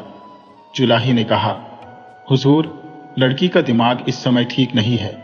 वह इस वक्त विवाह से इनकार कर रही है, लेकिन मैं आपके पांव पकड़ता हूं, आप दया करके यह बात राजा साहब से मत कहिए। मुझे विश्वास है कि वह विवाह को तैयार हो जाएगी। मैं उसे समझाऊंगा कि एक दरबारी की पत्नी होने से अच्छा है कि वह राजा की दासी बनकर रहे। मंत्री वहां से चला गया, लेकिन जाते हुए ऊंची आवाज में कह गया, कसम है मुझे, अगर लड़की ने अपनी मर्जी से हाँ ना की तो उसे पकड़कर बालों से घसीटते हुए यहां से ले जाया जाएगा।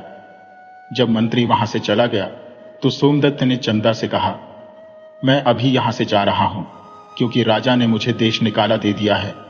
अगर किस्मत ने चाहा तो कोई ना कोई रास्ता जरूर निकल आएगा। इतना कहकर सोमदत्त घोड़े पर सवार हुआ और वहां से चला गया। अगले दिन मंत्री फिर से जुलाही के घर पर आया। चंदा ने उससे कहा, मैं राजा से विवाह करने को तैयार हूं, लेकिन मेरी एक शर्त है, विवाह 1 महीने के बाद होगी। मंत्री खुश हो गया और वापस आकर उसने महाराज को यह खबर सुना दी कि लड़की 1 महीने के बाद विवाह करने को तैयार है। राजा ने कहा, ठीक है, तो फिर विवाह की तैयारियां की जाए। दूसरी तरफ चंदा ने विवाह करने की बजाय अपनी मौत को चुनना बेहतर समझा। उसने शरबत के प्याले में जहर मिलाकर पी लिया। यह जहर ऐसा था जिसका असर बहुत धीरे धीरे होना था। 2 दिन बाद जुलाही के घर पर राजा ने सोने और चांदी का ढेर लगवा दिया। समय बीतता गया और विवाह का समय भी आ चुका था। जिस समय महल में विवाह की धूमधाम थी, उस वक्त चंदा का बुरा हाल था। जहर के असर के कारण वह मौत से जूझ रही थी। महाराज की बड़ी रानी दुल्हन को लेने के लिए उसके कमरे में आई तो देखा कि चंदा अपने कमरे में लगभग बेहोशी की हालत में पड़ी हुई थी। रानी ने तत्परता से वैद्य को बुलवाया। वैद्य ने निरीक्षण के बाद कहा, महारानी जी, इस वक्त इन पर किसी विष का प्रभाव हो चुका है। उपचार के लिए समय अत्यंत कम है। यदि मुझे यह ज्ञात हो जाए कि इन्होंने कौन सा विष सेवन किया है तो मैं शीघ्रातिशीघ्र उपचार कर सकता हूं, अन्यथा समय हाथ से निकल जाएगा।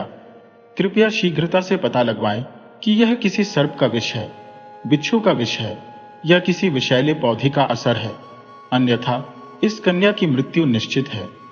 यह सुनते ही रानी विचलित हो गई। उन्होंने चंदा से विष के बारे में जानने का प्रयास किया, परंतु चंदा मौन रही।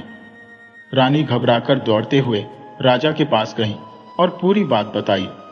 उन्होंने कहा, महाराज, जिसे आप अपनी रानी बनाना चाहते हैं वह तो किसी और से प्रेम करती है। यदि आपने उससे विवाह कर भी लिया तो वह आपकी नहीं हो पाएगी। फिलहाल उसकी स्थिति यह है कि वह मृत्यु के मुंह में जा रही है। राज्य वैद्य का कहना है कि जब तक उन्हें यह ज्ञात नहीं हो जाता कि उसने कौन सा विष खाया है, तब तक उस विष की औषधि बनाना असंभव है। केवल चंदा ही यह बात बता सकती है। यदि आप उससे विवाह करने का आग्रह छोड़ दें तो वह विष का नाम बता सकती है, अन्यथा एक निर्दोष लड़की की हत्या का पाप आपके सिर पर रहेगा और हो सकता है कि इस पाप का परिणाम आपके पूरे परिवार को भुगतना पड़े। रानी की बातें सुनकर राजा चिंतित हो गया। उसे अपनी गलती का एहसास होने लगा। राजा ने कहा, सचमुच रानी, हम एक बड़ी ही गलती करने जा रहे थे। हम इसी समय चंदा से विवाह का इरादा छोड़ते हैं। आप कैसे भी करके उसकी जान बचा लीजिए। रानी दौड़ती हुई चंदा के पास आई और उसे बताया कि महाराज अब उससे विवाह नहीं करना चाहते।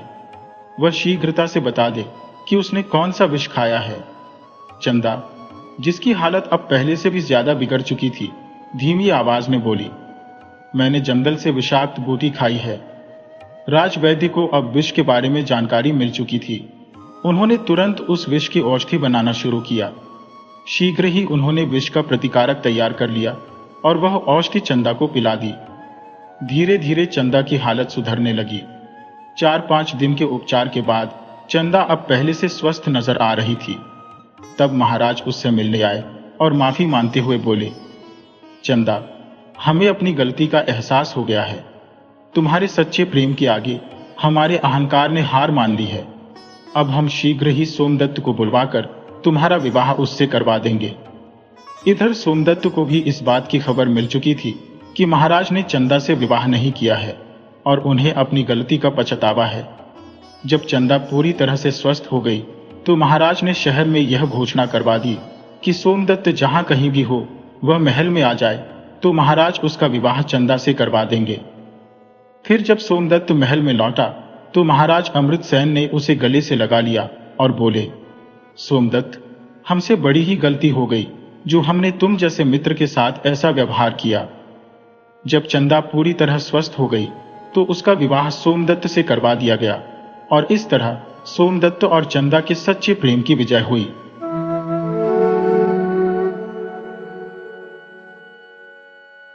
जय श्री कृष्ण मेरे प्यारे दोस्तों, स्वागत है आपका अपने चैनल KTV स्टोरी में। आज हम आपको सुनाने जा रहे हैं पापी पेट की कहानी। अगर आपको हमारी ये कहानी पसंद आए तो वीडियो को लाइक करके चैनल को जरूर सब्सक्राइब करें और घंटी वाला बटन भी दबा दें। तो चलिए दोस्तों, अब कहानी की तरफ बढ़ते हैं। पुरानी दिल्ली में ठेले लगाने वाले हो या नई दिल्ली के बड़े बड़े स्टार्टअप चलाने वाले नौजवान, इस पापी पेट की भूख ही उन्हें जी तोड़ मेहनत करना सिखाती है। यह हर संघर्ष सिर्फ पेट भरने की लड़ाई नहीं बल्कि एक अच्छी जिंदगी जीने की उम्मीद भी है। दिल्ली में हर सुबह सूरज के साथ लाखों लोग अपनी जिंदगी का एक नया पन्ना खोलते हैं। ये वो पन्ना है जो उनके सपनों और संघर्षों की दास्तान लिखता है। संघर्षों और मुश्किलों से भरी जिंदगी हमेशा एक जैसी नहीं रहती। वक्त के साथ हर कहानी में एक ऐसा मोड़ आता है जो उसे एक नई राह दिखाता है। पापी पेट की कहानी भी दिल्ली की इस तेज रफ्तार जिंदगी में धीरे धीरे नए पड़ावों की ओर बढ़ती है। जो लोग शुरू में छोटी मोटी नौकरियों और कच्चे घरों में जैसे तैसे गुजारा कर रहे थे, वे अपनी मेहनत और जज्बे के दम पर अपनी जिंदगी को बेहतर बनाने की कोशिश करते हैं। दिल्ली की जिंदगी में सबसे बड़ा बदलाव तब आता है जब किसी को पहला बड़ा मौका मिलता है। ये मौका नौकरी में तरक्की, कोई पक्का काम या खुद का छोटा मोटा कारोबार शुरू करने के रूप में आ सकता है। करोल बाग के पास एक छोटी सी चाय की दुकान चलाने वाले मुकेश बताते हैं कि कैसे एक ठेले पर चाय बेचने से लेकर अपनी खुद की दुकान खोलने तक का सफर उन्होंने तय किया। उन्होंने कहा, पहले मैं फुटपाथ पर चाय बेचता था। दिन भर गर्मी में खड़ा होकर बस 2-4 रुपयों में लोगों को चाय पिलाता था। लेकिन एक दिन एक ग्राहक ने मुझसे कहा कि मैं अपनी दुकान खोलने की कोशिश क्यों नहीं करता। वह ग्राहक मेरे लिए किसी फरिश्ते से कम नहीं था। उसने मुझे कुछ पैसे उधार दिए और मैंने ये दुकान शुरू की। आज मेरी चाय पूरे इलाके में मशहूर है। दिल्ली आने वाले कई लोग अपने संघर्षों से ये सीखते हैं कि सिर्फ मेहनत करना ही काफी नहीं बल्कि अपने हुनर को निखारना भी जरूरी है। यहाँ के तकनीकी संस्थान, कोचिंग सेंटर और ऑनलाइन पढ़ाई ने लाखों लोगों के लिए नए दरवाजे खोले हैं। ITI से इलेक्ट्रिकल टेक्नीशियन का कोर्स करके दिल्ली आए राम प्रकाश की कहानी इस बदलाव को दिखाती है। उन्होंने बताया, शुरू में मैं दिन भर एक वर्कशॉप में छोटे मोटे काम करता था, लेकिन मैंने रात में पढ़ाई करने का फैसला किया। कुछ सालों की मेहनत के बाद मुझे एक बड़ी कंपनी में काम करने का मौका मिला। अब मैं अपने गांव से आए कई बच्चों को सलाह देता हूं कि वे सिर्फ पेट भरने की चिंता न करें बल्कि खुद को बेहतर बनाने पर ध्यान दें। दिल्ली की जिंदगी अकेले चलने की कहानी नहीं है। यहाँ लोग मिलकर काम करके बड़ी बड़ी चीजें हासिल करते हैं। छोटी छोटी बचत समितियां, मजदूरों के संगठन और मोहल्लों की पहल ने कई लोगों की जिंदगी बदल दी है। पुरानी दिल्ली की गलियों में मोहन और उसके दोस्तों ने मिलकर एक साझा रसोई शुरू की। शुरू में ये सिर्फ मजदूरों को सस्ता खाना देने के लिए बनाई गई थी, लेकिन कुछ ही महीनों में उनकी ये पहल एक बड़ी कैटरिंग सर्विस में बदल गई। मोहन ने कहा, हमने सोचा था कि सिर्फ कुछ लोगों का पेट भरेंगे, लेकिन अब हमारा व्यापार इतना बढ़ गया है कि हम 20 से ज्यादा लोगों को रोजगार दे रहे हैं। ये सब इसलिए हुआ क्योंकि हम सब ने मिलकर काम किया। पापी पेट सिर्फ मेहनत की बात नहीं है, बल्कि ये जिंदगी जीने का हुनर भी सिखाता है। ये सिखाता है कि कैसे मुश्किलों के बीच भी एक छोटी सी मुस्कान आपके दिन को बेहतर बना सकती है। दिल्ली में लाखों लोग हर दिन एक नई उम्मीद के साथ जागते हैं और अपनी कहानी में नए मोड़ जोड़ते हैं। इस मोड़ पर जीवन सिर्फ पेट भरने तक सीमित नहीं रहता, ये सपनों को सच करने और एक ऐसी पहचान बनाने की दिशा में बढ़ता है जो संघर्षों से ऊपर है। दिल्ली में हर रोज हजारों लोग एक सपना लेकर आते हैं, गरीबी से अमीरी तक का सफर तय करने का। कुछ लोग इस सपने को पूरा कर पाते हैं तो कुछ इस यात्रा में ही खो जाते हैं। लेकिन जो लोग अपने हौसले, मेहनत और लगन से इस कठिन सफर को पार कर पाते हैं, उनकी कहानियां दूसरों के लिए प्रेरणा बन जाती है। अक्सर अमीरी का सफर एक छोटे कदम से शुरू होता है। गरीबी में पैदा हुए लोग जानते हैं कि उन्हें हर छोटी चीज की कीमत चुकानी होगी। वे जहां भी काम करते हैं, वहां से कुछ सीखने की कोशिश करते हैं। पुरानी दिल्ली के चांदनी चौक में रहने वाले नसीम की कहानी इसकी मिसाल है। नसीम एक गरीब परिवार से थे और उनके पिता सड़क पर समोसे बेचते थे।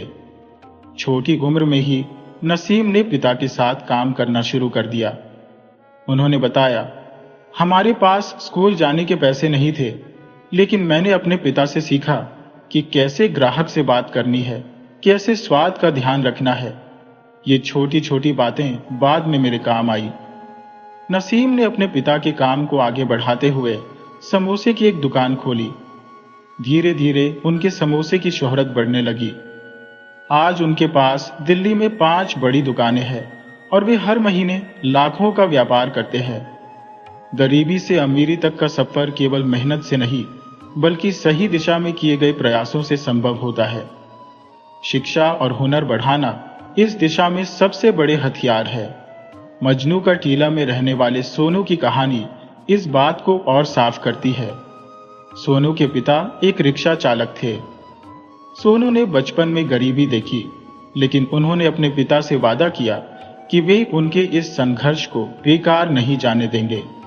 सोनू ने पढ़ाई पर पूरा ध्यान दिया और एक स्कॉलरशिप पाकर दिल्ली यूनिवर्सिटी में दाखिला लिया। सोनू ने पढ़ाई के साथ साथ पार्ट टाइम काम भी किया।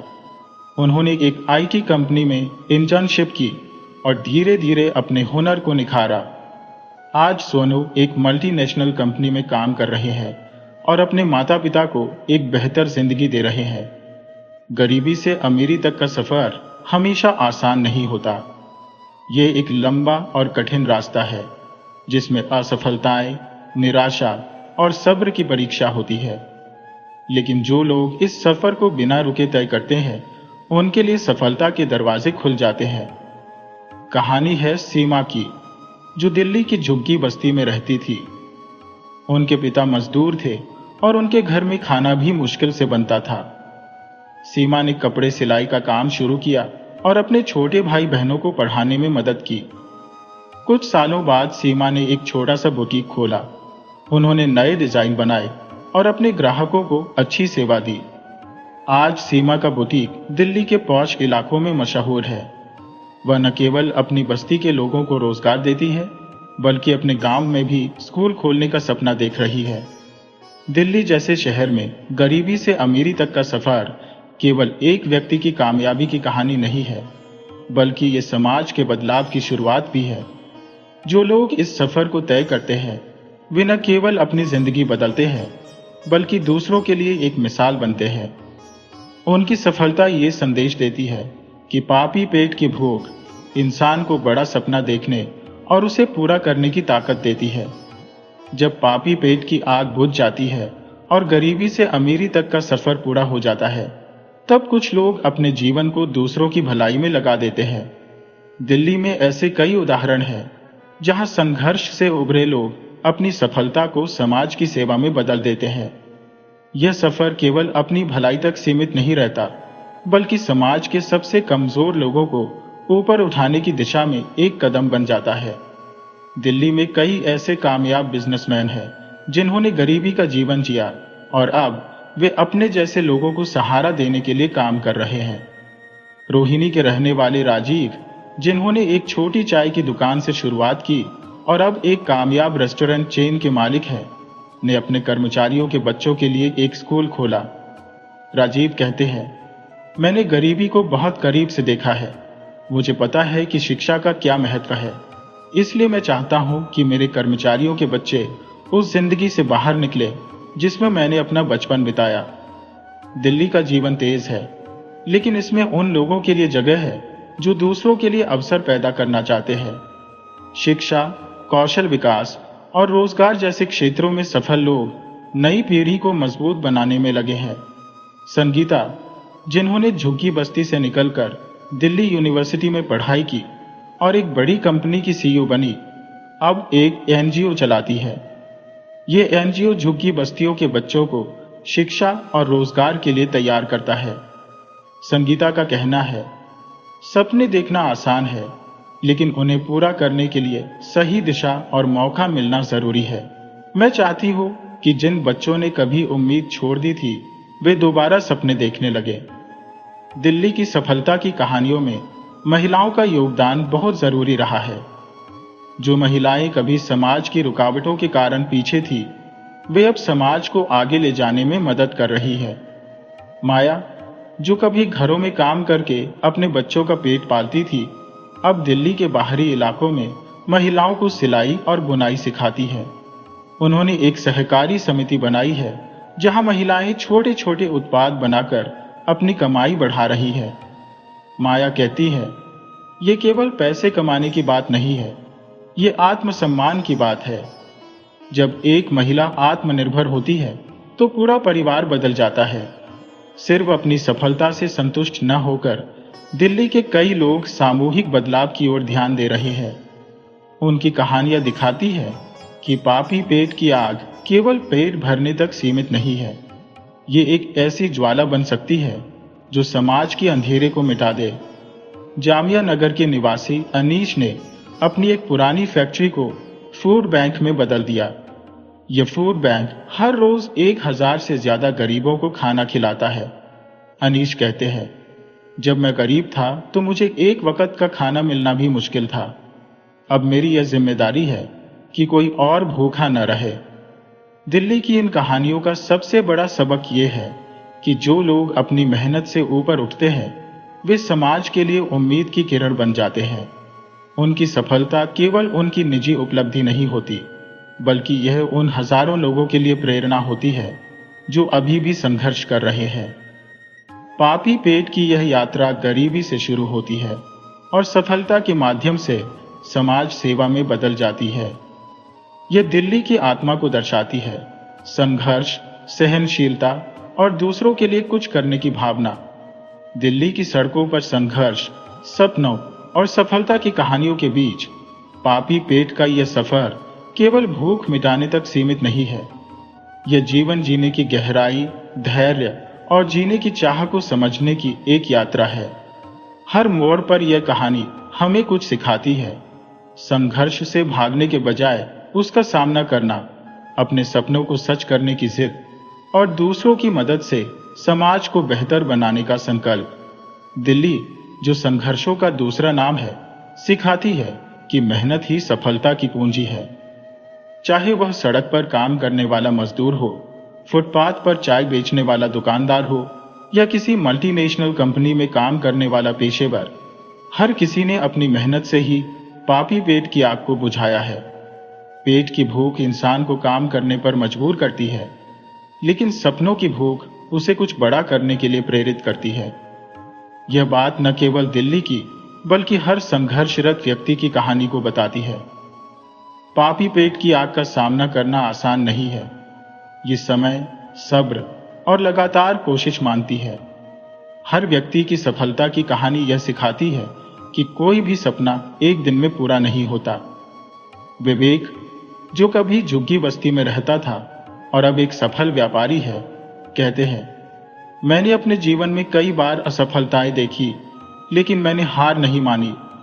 यह मेरा धैर्य और लगातार कोशिश थी जिसने मुझे वहां पहुंचाया जहां मैं आज हूं। जब एक व्यक्ति अपने संघर्षों से निकलता है तो उसकी जिम्मेदारी बनती है कि वह दूसरों को भी ऊपर उठाए। पापी पेट केवल खुद का पेट भरने तक सीमित नहीं होना चाहिए, ये दूसरों के लिए भी रोशनी का जरिया बन सकता है। सुमित्रा, जिन्होंने गरीबी से निकलकर अपने बच्चों को पढ़ाया, अब एक एनजीओ चलाती है। वह कहती है, जब मैंने खुद के लिए रास्ता बनाया तब मुझे समझ आया कि मुझे उन लोगों की मदद करनी चाहिए जो अभी भी अंधेरे में है। दिल्ली की हर गली, हर चौराहा और हर व्यक्ति यह सिखाता है कि सपने देखने की कोई उम्र, वर्ग या सीमा नहीं होती। पापी पेट की आग केवल भूख नहीं है, यह जीवन के प्रति एक जज्बा है जो हमें हर परिस्थिति में आगे बढ़ने का साहस देता है। अगर आप अपने सपनों पर यकीन करते हैं और उन्हें पूरा करने के लिए पूरी तरह से लगे रहते हैं, तो कोई भी बाधा आपको रोक नहीं सकती। यह सीख दिल्ली के हर संघर्षरत व्यक्ति की कहानी का सार है। दिल्ली की कहानी पापी पेट की आग से शुरू होकर संघर्ष, सपनों और समाज सेवा के रास्ते पर चलती है। ये केवल पेट भरने की बात नहीं करती, बल्कि जीवन के हर पहलू को छूती है। अब सवाल यही उठता है कि इन कहानियों का भविष्य क्या है? क्या संघर्ष और सफलता की यह दास्तान कभी पूरी होगी? दिल्ली की सड़कों पर हर दिन नए संघर्ष जन्म लेते हैं।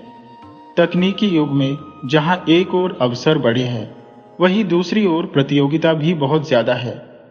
जो लोग आज सफलता की कहानियां लिख रहे हैं, उन्हें भी हर दिन कुछ नया सीखने और बदलने की जरूरत है।